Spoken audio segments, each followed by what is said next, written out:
Hello, je te montre 3 exercices réalistes débutants si tu veux commencer en calisthénie.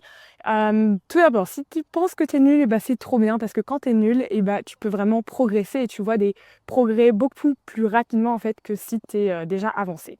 Donc, les 3 exercices que tu vas avoir dans ton champ de vision, ça va être premièrement de faire une pompe. Ok, donc la pompe, hop, ça va être ça. Ok, de faire une pompe au sol, comme ça, bras tendus, corps tendu, genoux en haut. Ça va être ton objectif pompe. Premier objectif. Ton deuxième objectif, ça va être de faire des tractions australiennes, basses, ok, jambes tendues, voilà, tu es sous ta barre et tu ramènes ta poitrine à la barre. Ok, ça va être ton deuxième objectif. Ok. Ton troisième objectif, ça va être ici à une barre haute, de réussir à soulever tes jambes tendues comme ça, ok? Et à faire des répétitions. 1, 2, ok? Si tu as remarqué, ces exercices, ils sont vraiment focalisés sur le haut du corps, donc tes bras, tes triceps, tes épaules, tes biceps et ton tronc. Quand je te parle d'objectif, c'est vraiment un objectif que tu vas avoir sur le long terme. Donc c'est pas en 2 séances que tu vas réussir à faire ce que je viens de te montrer, c'est vraiment en plusieurs mois, voire même une année entière. Donc voilà, tu vas commencer en fait, tous ces exercices, ils ont une série d'exercices progressifs, d'accord, qui vont te mener par exemple à ta première pompe. Je vais te les montrer juste après.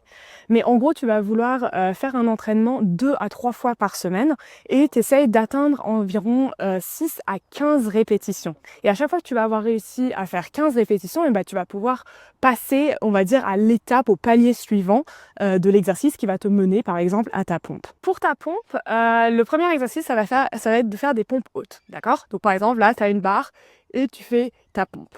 Plus tu vas être droite, là je suis presque debout, enfin je tiens sans la barre, plus ça va être facile. Donc ça c'est vraiment le niveau débutant. Tu vas pouvoir après t'éloigner et t'incliner un peu plus, d'accord, contre la barre.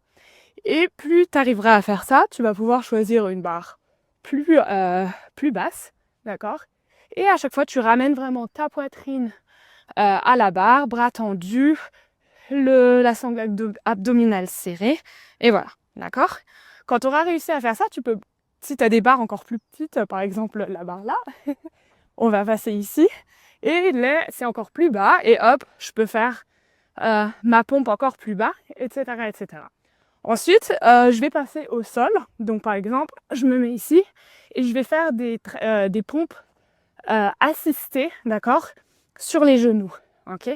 Et je vais faire mes pompes sur mes genoux. Quand j'aurai réussi à faire mes 15 répétitions dont je te parlais avant, tu vas pouvoir passer au palier suivant. C'est donc négatif, le plus lentement possible vers le bas, les genoux au sol, et tu pousses. Ok, je te remontre. Tu descends lentement, tu poses les genoux au sol, et tu pousses, etc. Ok, une fois que tu auras fait ça, tu vas pouvoir tenter ta première pompe. Et dans le meilleur des cas, tu auras réussi à faire ta première pompe et tu auras atteint ton premier objectif. Pour ta première traction australienne, ça va être à peu près le même principe. Tu commences avec une barre haute, d'accord, et tu ramènes ta poitrine à la barre, d'accord. Plus ce sera, quand tu auras réussi à faire par exemple 15 répétitions de ça, tu vas descendre un peu plus, tu essaies de faire 15 répétitions comme ça, ok. Et petit à petit, tu vas pouvoir aller à une barre encore plus basse. Et quand tu arriveras là, à la barre basse, tu seras en gros en dessous de ta barre, d'accord. Donc ton objectif, c'est de réussir avec les bras, les jambes tendues, pardon. Et là, tu vas pouvoir plier les jambes, tu sors un peu les fesses, quand tu veux pas être plié comme ça, hop, tu serres les fesses et tu ramènes ta poitrine à la barre. Et tu essayes de faire 15 répétitions. Quand tu auras réussi à faire ça, tu pourras faire ta première traction australienne comme ça, et tu auras réussi ton deuxième objectif. Avant de te montrer le dernier exercice pour atteindre ton objectif, je te conseille vraiment d'écrire en fait tes répétitions à chaque fois que tu t'entraînes, parce qu'en fait le but c'est de toujours être un peu plus meilleur que la dernière fois, même si c'est seulement une répétition de plus que ton entraînement d'avant. C'est comme ça que ton corps il va construire des muscles et en fait s'améliorer, et surtout apprécie le chemin vers ses objectifs. Donc pour le troisième objectif, tu vas donc te pendre, d'accord, et tu vas ramener les genoux comme ça, vers le haut, ok. Ça va être ton premier exercice. Quand tu auras réussi à faire 15 répétitions de ça, tu vas pouvoir ramener les genoux en haut, tendre les jambes et lentement descendre, ok? Tu vas avoir l'impression qu'au début, quand tu tends les jambes, ça tombe tout de suite, c'est ok, mais en fait, tu essayes vraiment de retenir le mouvement. Tes jambes, elles sont lourdes, elles veulent tomber, tomber, tomber, et tu essayes de retenir ce mouvement. Et une fois que tu auras réussi 15 répétitions, tu pourras essayer de faire ta première levée de jambes comme ça. Voilà, abonne-toi si tu veux rater aucun conseil en calisthénie et regarde cette vidéo.